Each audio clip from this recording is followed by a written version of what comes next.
Ya está conectado. Ya, bueno, pues vamos a empezar. Buenos días, buenas tardes a todos más bien. Hoy es 8 de diciembre y es la última plática del año 2021 del Seminario de Física y Cómputo. Y en esta ocasión tenemos el agrado de que nos platique el doctor Eugenio Ley Q, que su plática es diferencias y conexiones entre momentos multipolares eléctricos, magnéticos y toroidales para fuentes distribuidas en una distribución esférica. Bueno, pues adelante, doctor. Muy buenas tardes. Bienvenidos al Seminario de Física y Cómputo de la Facultad de Ciencias. Me da mucho gusto estar aquí. En junio tuvimos oportunidad de hablar sobre trabajos conectados con el tema que vamos a cubrir hoy. Como dice el título, se trata de comparar los multipolos de tipo eléctrico, magnético y toroidales. Las dos primeras familias, eléctricos y magnéticos, son conocidos, están en los libros, pero la tercera familia de momentos toroidales tienen una historia de aproximadamente 64 años, para ser precisos. La idea fue propuesta por Seldovich en 1957, cuando se había ya reconocido la violación de paridad en el decaimiento beta y las interacciones débiles. Voy a tomar el punto de vista de Seldovich en aquella época en la que él consideraba un modelo de partícula elemental que consiste en dos esferas concéntricas con cargas de diferente signo uniformemente distribuidas en una esfera interior y una esfera exterior. De tal manera que entre las dos esferas se tiene un campo monopolar coulombiano que va con líneas de las cargas positivas a las negativas en forma radial e inversamente proporcional al cuadrado de la del Anapol de Seldovich.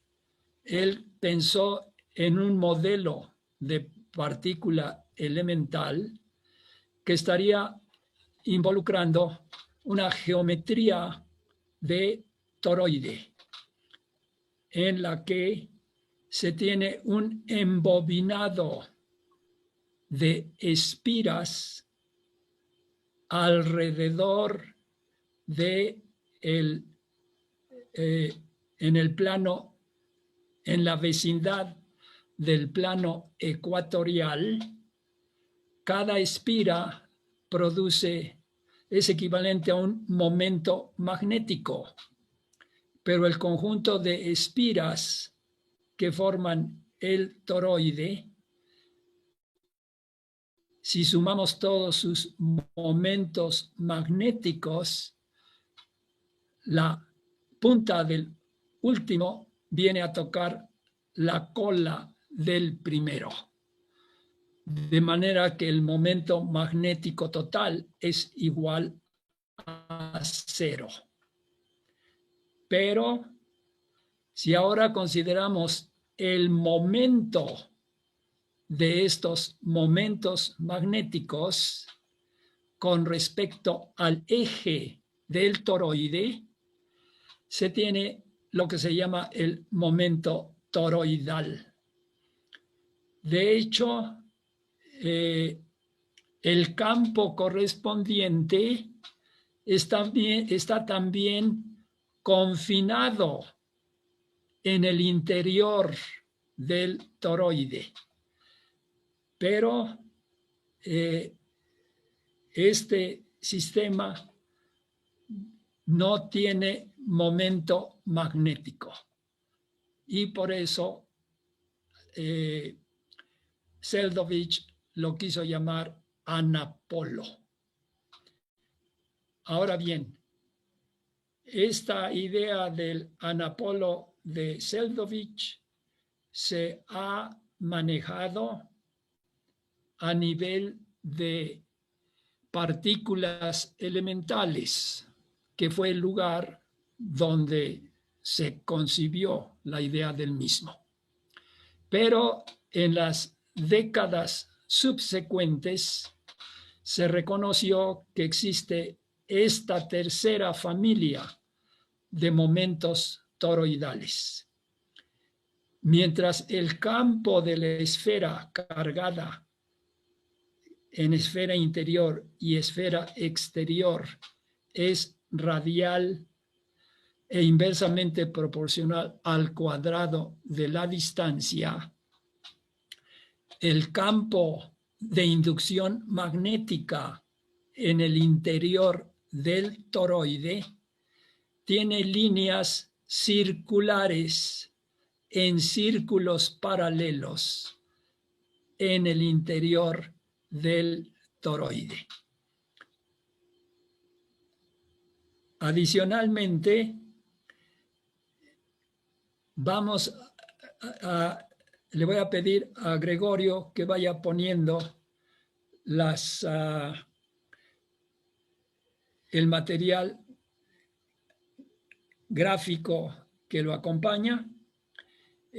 Aquí está el resumen del trabajo que presentamos en el taller de dinámica y estructura de la materia y óptica, y en la que hablamos precisamente de confinamiento en toroides esféricos, cilíndricos y esferoidales.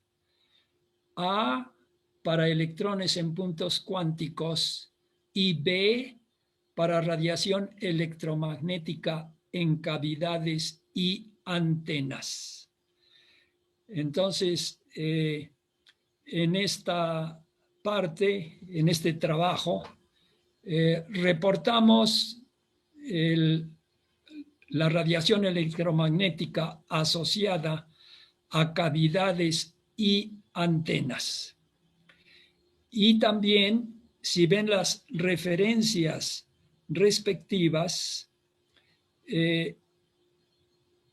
se tienen trabajos anteriores y contemporáneos donde estudiamos este tipo de sistemas en la geometría toroidal. El trabajo de hoy es sobre esferas. Vamos a pasar al siguiente trabajo que fue presentado en el Congreso Nacional de Física.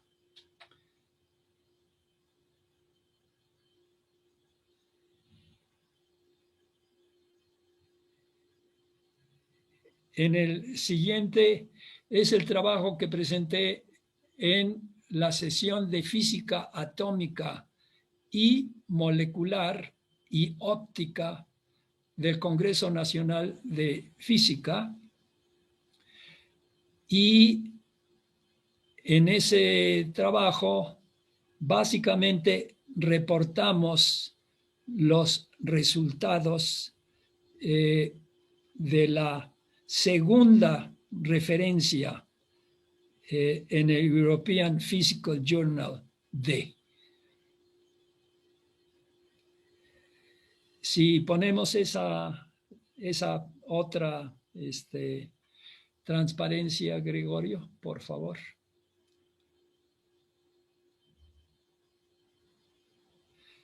Ahí hago referencia a que en los últimos 10 años se han estado reportando interacciones dipolares toroidales en nanomateriales y en metamateriales. Y de hecho, el trabajo con Araceli Góngora, coautora en la primera referencia que aparece en la pantalla, en 2006 escribimos un artículo cuyo título era Desarrollo multipolar electromagnético completo, incluyendo momentos toroidales, porque precisamente los momentos toroidales no son bien conocidos, prácticamente no aparecen en libros de texto y han estado siendo detectados recientemente en las escalas nanométrica y de metamateriales, que son realmente sistemas macroscópicos.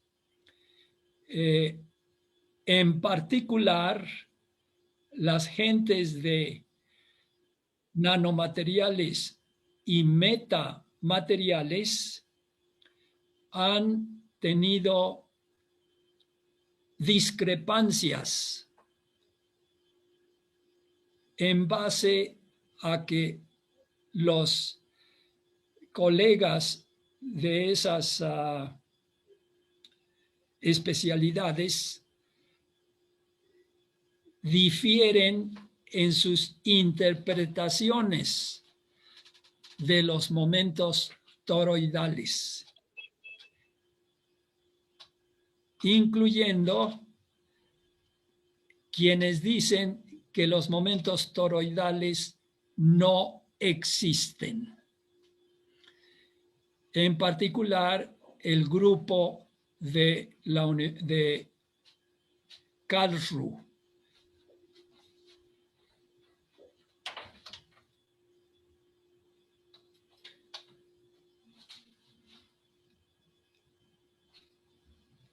Entonces, esta es la contribución de lo que hablé en el Congreso Nacional de Física, y ahí están las referencias de Nahid Talebi, Surun Kuo, Alfredo Campos, Mathieu Kochiak y Van Aken, en el que reportan experimentalmente momentos toroidales que son explorados utilizando haces de electrones. Y en este trabajo se señala precisamente la discrepancia, especialmente entre el grupo de Karlsruhe, encabezado por Iván Fernández Corbatón, y sus colaboradores Stefan Nans y Carsten Rochstuhl, y cuyo título es Sobre los multipolos dinámicos de distribuciones de carga eléctrica localizada, en Scientific Reports de 2017, y también el trabajo de Fedotov, con el título de Electrodinámica más allá de los multipolos comunes. Y especialmente en las dos últimas referencias se dan interpretaciones encontradas. Y en la número 2 dicen los momentos eléctricos y los toroidales son la misma cosa. Los trabajos que nosotros hemos realizado toman en cuenta explícitamente la región donde se localizan las fuentes. En particular, de las que hablo hoy, es sobre la superficie de una esfera. En el trabajo anterior del que puse las referencias, son sobre toroides. Y en el trabajo de Fernández-Corbatón, su defecto es que no especifican explícitamente, aunque dicen fuentes localizadas, fuentes de corriente eléctrica localizada, no dicen cuál es su multipolaridad y no distinguen entre los campos adentro y afuera. En un tratamiento riguroso es necesario decir dónde están las fuentes e identificar los campos de potencial y los campos de fuerza adentro y afuera, y mostrar su consistencia con las ecuaciones de Maxwell como ecuaciones diferenciales, pero también como condiciones de frontera. Con respecto a este trabajo, no voy a detallar y le voy a pedir a Gerardo que pongamos el otro trabajo que presentamos también en el Congreso Nacional de Física y del que hablamos en junio, cuando estábamos precisamente preparando los trabajos para el Congreso. Ahí presentamos este trabajo en colaboración con Eduardo Lemus Santamaría sobre soluciones exactas y completas de campos electromagnéticos cuadrupolares de los tres tipos, o de los dos de ellos, eléctricos y magnéticos, en cavidades y antenas esféricas, con fuentes de las mismas multipolaridades en sus superficies. Es esta última descripción de las fuentes que nosotros suponemos lo que hace la diferencia con respecto al grupo de Fernández-Corbatón y compañía. Entonces, aquí pongo también una referencia de un trabajo del que también hablamos en este seminario de física y cómputo en 2018, cuando estábamos escribiendo esta referencia con Cristian Esparza López y Humberto Torres Bustamante.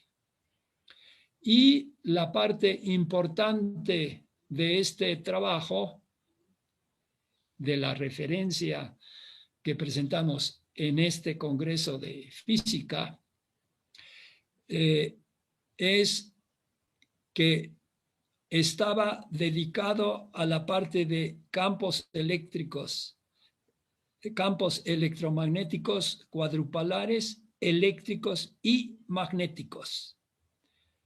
Pero en esta presentación, en el Congreso mismo, yo decidí que iba a hacer también referencia a los momentos toroidales. Entonces, vamos a ir recorriendo el artículo, Gerardo, para que señale precisamente las soluciones generales de los momentos multipolares, de los tres tipos, los ya conocidos, no, en la misma referencia anterior, pero ir viendo el contenido mismo. Y después pasaremos a la del artículo.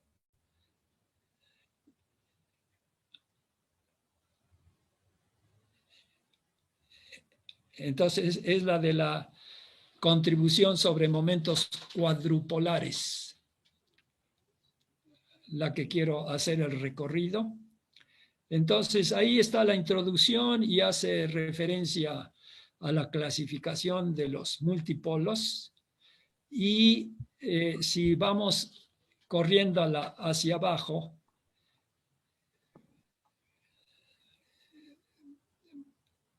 ahí viene precisamente, la dejamos ahí un momento, entonces está indicado para fuentes potenciales y campos de fuerza para momentos cuadrupolares eléctricos.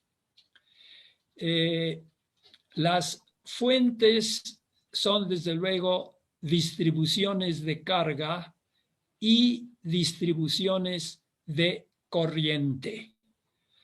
En el caso electromagnético, se trata de fuentes que varían armónicamente en el tiempo.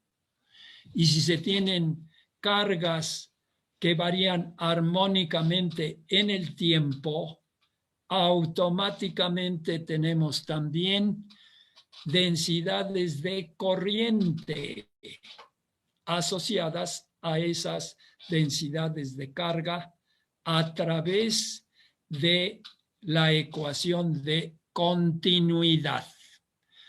Entonces, la ecuación de continuidad nos dice que la divergencia de la densidad de corriente más la derivada parcial de la densidad de carga con respecto al tiempo tienen que ser igual a 0.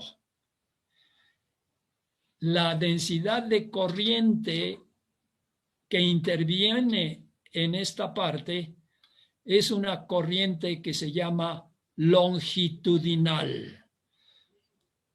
El operador de gradiente es como el operador que transforma un armónico esférico escalar en una densidad de corriente longitudinal. En el teorema de Helmholtz se tiene la distinción entre campos precisamente longitudinales y transversales. Pero hay dos tipos de transversalidad. Unas se llaman poloidales y otras se llaman toroidales. En la situación más sencilla de momentos dipolares, las distribuciones de corriente de tipo poloidal están restringidas en planos meridianos. Y las corrientes o los campos transversales toroidales vienen en círculos paralelos. Y este tipo de campos transversales vienen a ser proyectados con operadores de momento angular a partir de un armónico esférico. Entonces, las fuentes de los momentos sucesivos están conectados para los eléctricos en la forma que ya mencioné, entre carga y corriente longitudinal. Para momento angular tenemos que cruzar con un brazo de palanca relativo al eje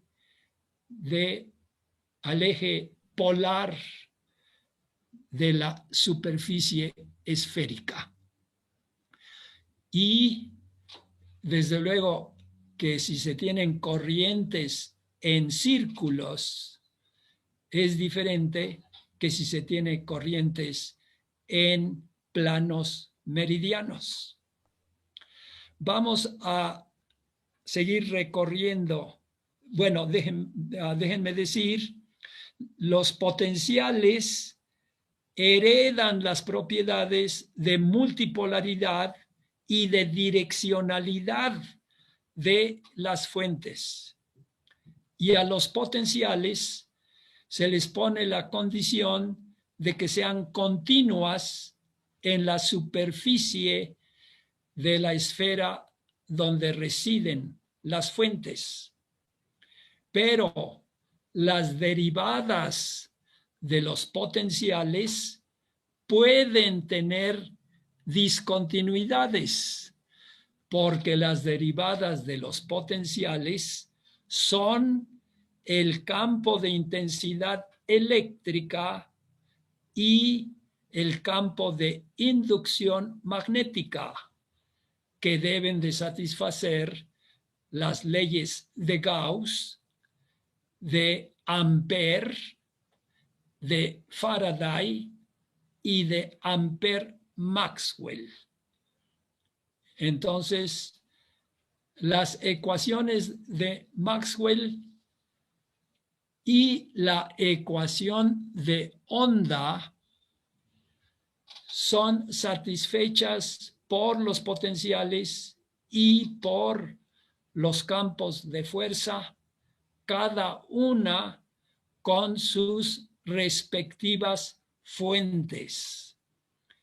Y las conexiones entre las fuentes son similares a las conexiones entre los campos a través de las ecuaciones de Maxwell y también de las conexiones entre potenciales y campos de fuerza.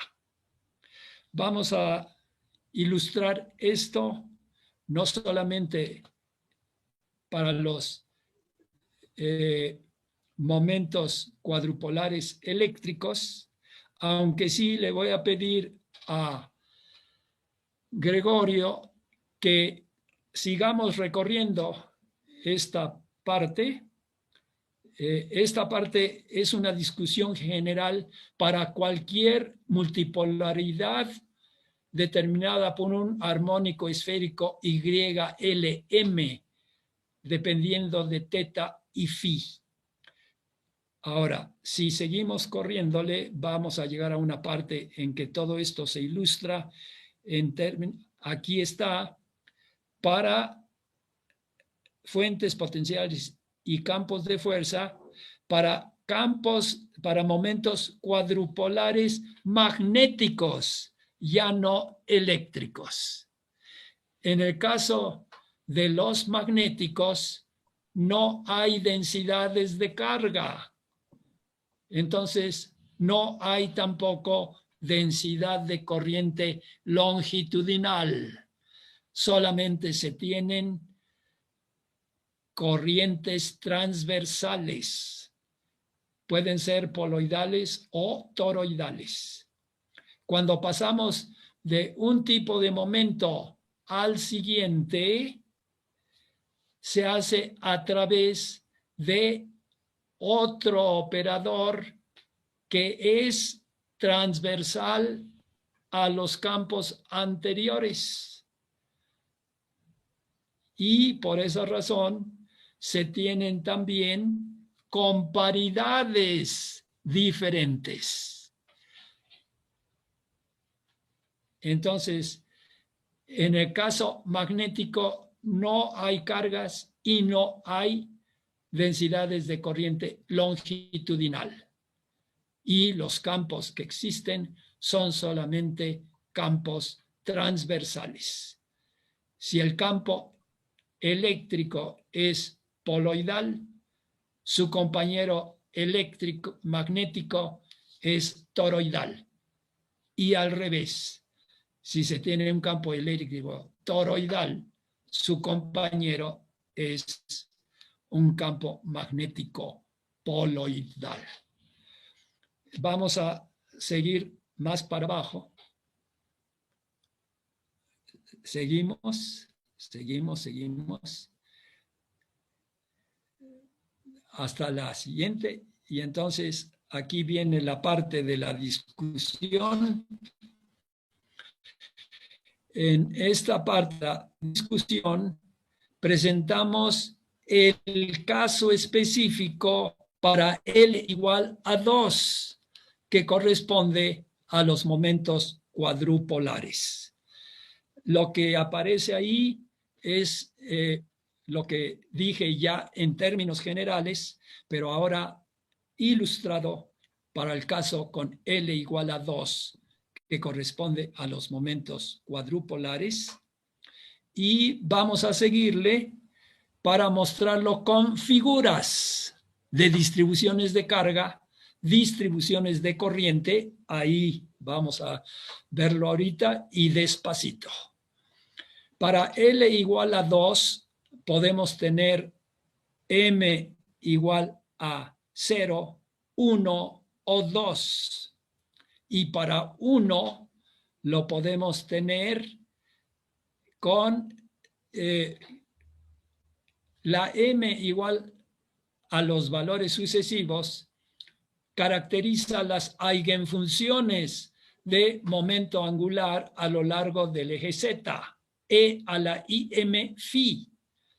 Pero también podemos ponerlo en términos de sus componentes real e imaginaria, que serían entonces en términos de seno de coseno de m phi como la parte real y seno de m phi como la parte imaginaria.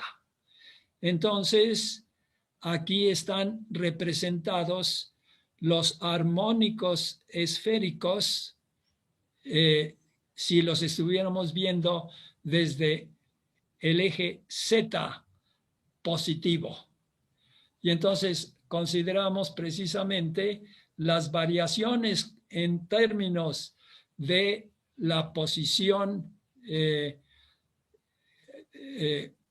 con respecto a diferentes ángulos polares, en la que 3 coseno cuadrado de teta igual a 1 correspondería al nodo que está marcado en forma más gruesa, y en la que en el casquete polar el correspondiente polinomio de Legendre es positivo, y en la vecindad del ecuador es negativa, y vuelve a ser positiva del otro lado en el polo sur. En el segundo caso es para m igual a 1. Y entonces los nodos correspondientes son y igual a 0 y x igual a 0. Y para m igual a 2, pues entonces tenemos aquí coseno phi, seno phi, que es seno de 2 phi, o x cuadrada menos y cuadrada, que es coseno cuadrado de phi menos seno cuadrado de phi, que es desde luego el coseno de 2 phi. Y entonces aquí están identificados los nodos en la distribución de corrientes, no, de cargas, ¿verdad? Pero ahora tenemos las mismas vistas, pero lateralmente. Ahora el eje vertical es el eje Z. Y entonces ustedes ven que este círculo paralelo es el que está aquí y su compañero es el que está en el polo sur. Y el negativo que teníamos aquí, pues es la banda alrededor del ecuador. Y cuando ya lo vemos no desde arriba, sino desde los lados, entonces tenemos estas distribuciones de carga que además están haciendo ver el carácter cuadrupolar. Y entonces, a partir de estas distribuciones de carga, ustedes pueden decir, bueno, si le damos chance de que se muevan estas cargas, ¿hacia dónde van a ir? Y entonces lo que tenemos es el siguiente renglón con las corrientes longitudinales. Ahora sí, por favor, Gregorio, le movemos. Entonces, ahí están. Y aquí ahora tenemos las líneas nodales para la distribución de corrientes. Lo que antes era, lo que es el ecuador, va a estar caracterizado porque ahí es una separatriz entre corrientes que van bajando y corrientes que van subiendo. Y si ahora estas corrientes las cruzamos con R, vamos a tener corrientes en esta de círculos paralelos y en esta otra corrientes que van a venir en líneas cerradas en cada uno de los cuadrantes que les toca. Entonces, aquí estamos exhibiendo explícitamente las distribuciones de corrientes longitudinales y transversales. Y, desde luego, la integración de la ecuación de onda o de las ecuaciones de Maxwell mismas nos llevan a los campos de potencial, y si conocemos los campos de potencial, el gradiente de la phi y la derivada con respecto al tiempo de la A nos dan el campo de intensidad eléctrica y el rotacional de la A nos da el campo magnético. Entonces, esto es para que vean que tenemos las soluciones completas. Y además, si pasamos a la siguiente, más abajo,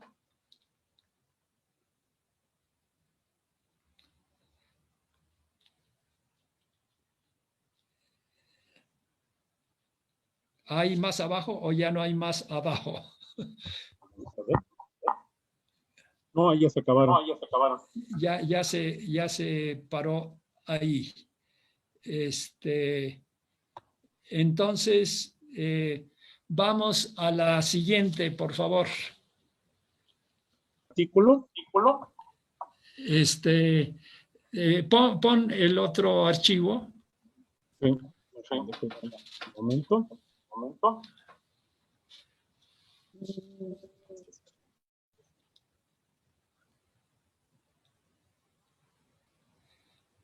Exactamente.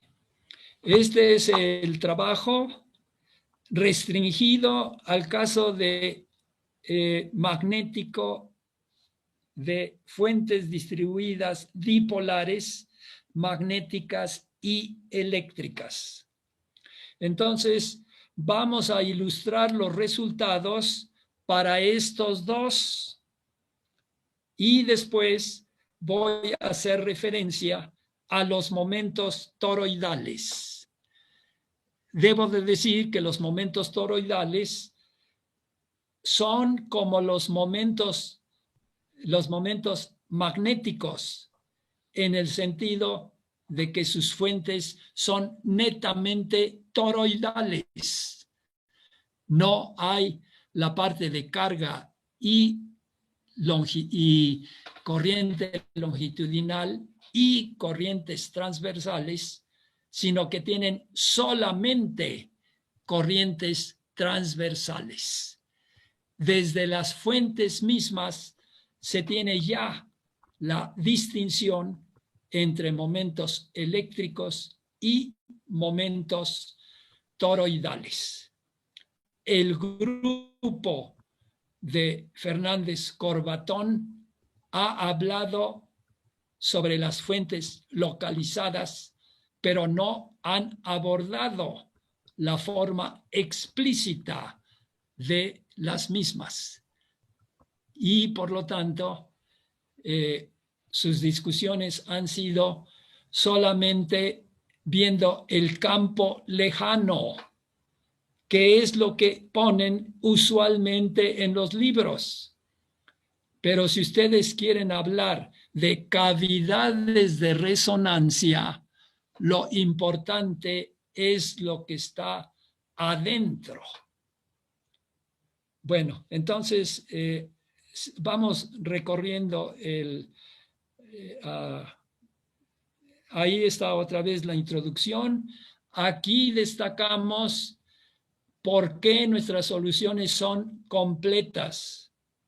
Porque la mayoría de las soluciones se dicen por fuera y en la región de radiación. Pero si lo que nos interesan son trampas para átomos o para iones o para precisamente este tipo de problemas, se necesita tener también las soluciones adentro, inclusive para la radiación. Y podemos describir el campo cercano. El trabajo de Talebi, ellos son un grupo experimental. Entonces, en esos materiales y en otras áreas de materiales, se están haciendo exploraciones ya no solamente del campo en la zona lejana, sino en la zona cercana. Y entonces es importante conocer los campos en la vecindad inmediata de donde están las fuentes, porque esos campos se pueden explorar experimentalmente con la técnica de espectroscopía de pérdida de energía electrónica para electrones que exploran un campo electromagnético. Es el tipo de trabajo que ha estado haciendo el grupo de Max Planck, encabezado por Najd Talebi. Entonces quiero llegar a las figuras que representan las soluciones. Ahí estamos. Esto es para los momentos magnéticos. Empezamos con los momentos magnéticos porque son campos transversales. Y las soluciones y las frecuencias de resonancia dependen de los nodos de las funciones de Bessel esféricas. Si quieren ustedes, de HL1 para L igual a 1 en este caso, pero puede ser para L igual a 2, 3, etc. Y también los nodos, si es que nos interesan cavidades. Y si quieren antenas que llamamos con eficiencia óptima, entonces que tengan una amplitud extrema. Entonces, los puntos que están ahí señalados son los que son interesantes para el caso de antenas y los nodos para las cavidades de resonancia. Entonces, vamos, aquí vienen los detalles de los cálculos, pero no voy a entrar en ellos. Vámonos a las figuras que están en color, por favor, Gregorio. Ahí están. Ahí están. Las de arriba son para antenas. Estas son para bajas frecuencias, en la que ustedes pueden identificar campos de tipo dipolar cuasi estáticos en la zona cercana. Pero si le queremos llegar a radiación, pues entonces tenemos que irnos a frecuencias mayores. La esfera en negro es la esfera precisamente donde están distribuidas las fuentes. En este caso son solamente corrientes transversales de tipo toroidal y que producen campos poloidales. Y abajo está para las cavidades. Y desde luego se tienen en verde las separatrices, los nodos que identificamos en la gráfica anterior. Entonces, estos son los campos dipolares de tipo magnético y ahora ilustramos los de tipo eléctrico, que son la 5 y la 6. Bueno, desde la 4 vamos a mostrar, Gregorio, por favor.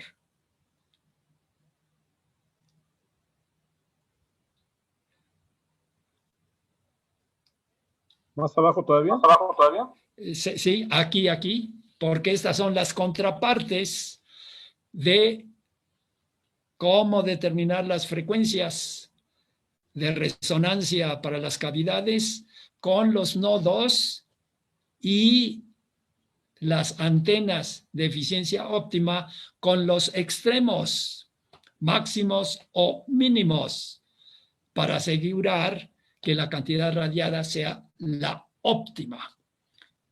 En este caso, en vez de ser las funciones de Bessel, son las funciones de Bessel multiplicadas por el argumento de dónde viene ese factor extra del brazo de palanca para pasar de corrientes longitudinales a corrientes que vienen como momento angular.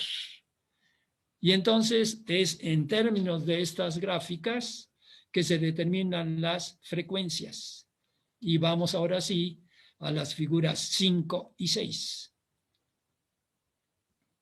Entonces, esto ustedes lo ven y aquí hay que prestar atención porque es ahí donde está la diferencia entre los eléctricos y los toroidales. Ustedes ven que para bajas frecuencias pues se parece a la que teníamos en los magnéticos, nada más que allá era para el campo de de inducción magnética, y este es para el campo de intensidad eléctrica de los eléctricos. En estos tenemos densidad de corriente, y aquí esto ustedes lo notan porque se tienen que las líneas salen normales a la superficie, y es ley de Gauss, porque ahí hay distribución de carga. Pero estas líneas se vuelven tangenciales en la primera esfera nodal. Y de ahí en adelante se tiene la estructura de vórtices que son típicas de la radiación. Desde ahorita ya les puedo decir cuál es la diferencia con respecto a los toroidales.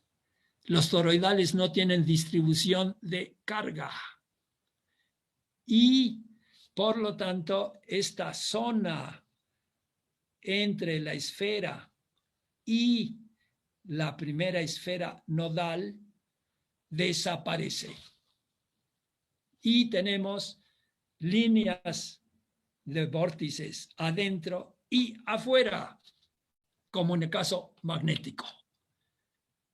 Y en el caso de las antenas,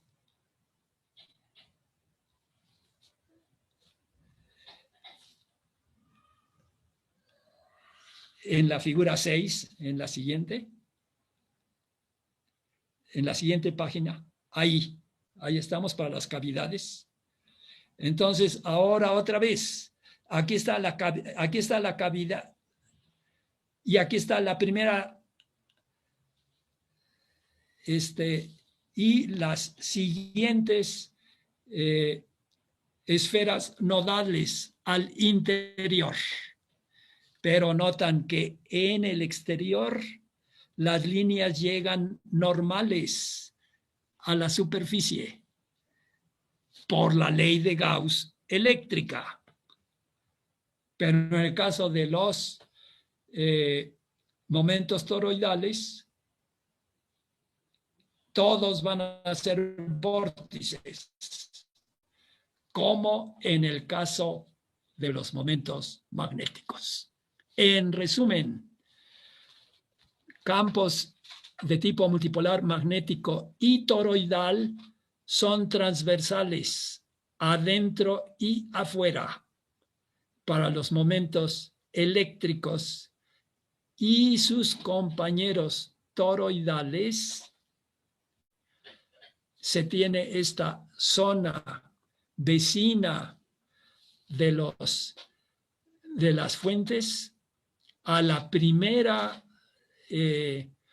subesfera nodal, afuera para las antenas y adentro para las cavidades, que para los momentos toroidales va a estar suprimida. Y esto, las técnicas de Najd Halevi pueden explorar y decir, este es eléctrico y este es toroidal, y son diferentes. En resumen, hay diferencias espaciales precisamente en estas vecindades.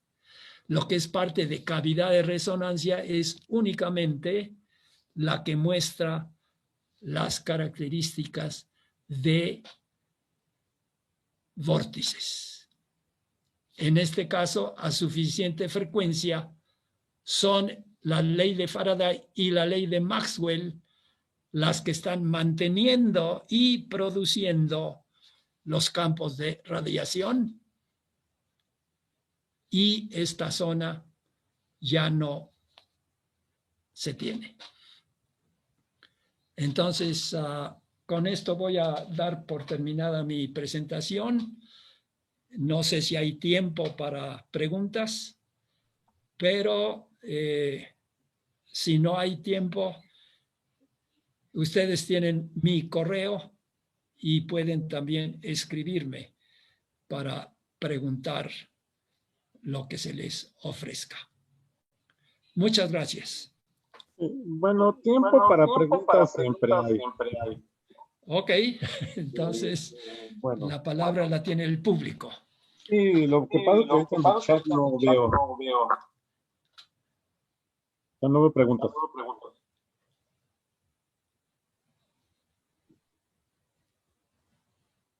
Sí. Y bueno, quizá un comentario. Se hablaba al principio, bueno, hablaba de Seldovich, ¿no? Y yo a Sí, Seldovich más bien lo conozco, entre otras cosas, por contribuciones que hace en la dinámica de fluidos, ¿no? En ajá, ondas de choque, o sea, parece ser un físico que se sí, dedicó a, bueno, a física nuclear, a relatividad, a muchas cosas, ¿no? sí. En astrofísica también. Ujú. Débora Dulcin trabajó con Seldovich. Ya. Entonces, desde luego, la parte de astrofísica, a mí me gusta señalar que la espectroscopía atómica, desde luego, revolucionó la astronomía. Pero a medida que se fueron estudiando los niveles de la materia a escalas de tamaño cada vez menores, implicando procesos energéticos cada vez mayores, la física nuclear jugó un papel importante y eventualmente también la física de partículas elementales. Entonces, esta conexión ha sido muy, muy importante. Bueno, pues sigo sin ver preguntas en el chat. Pues digo, si no hay más, bueno, como dijo el doctor Eugenio, pues si quieren, le pueden escribir a su cuenta, ¿no? La misión Sí, no es leico@fisica.unam.mx, ¿no? Ahí está disponible. y Después la pondremos en la descripción de la plática en YouTube, ¿no? sí, Y bueno, solamente pues quería agradecerle primero a los que siguieron esta plática. Hasta en este momento hay 25 personas conectadas, ¿no? Y agradecemos también al doctor Eugenio Leicu haber dado esta conferencia, ¿no? Que es la última que tenemos del Seminario de Física y Cómputo por este año. Ya estamos en diciembre. Y retomaremos nuestras actividades en el mes de febrero, ¿no? Del año que viene. Enero no, porque se atraviesan los exámenes de los estudiantes, ¿no? Y estos seminarios también van dirigidos a ellos. Entonces, bueno, muchas gracias, doctor Eugenio Leicu.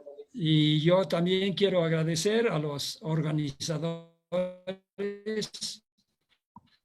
y al público. Muchas gracias y felices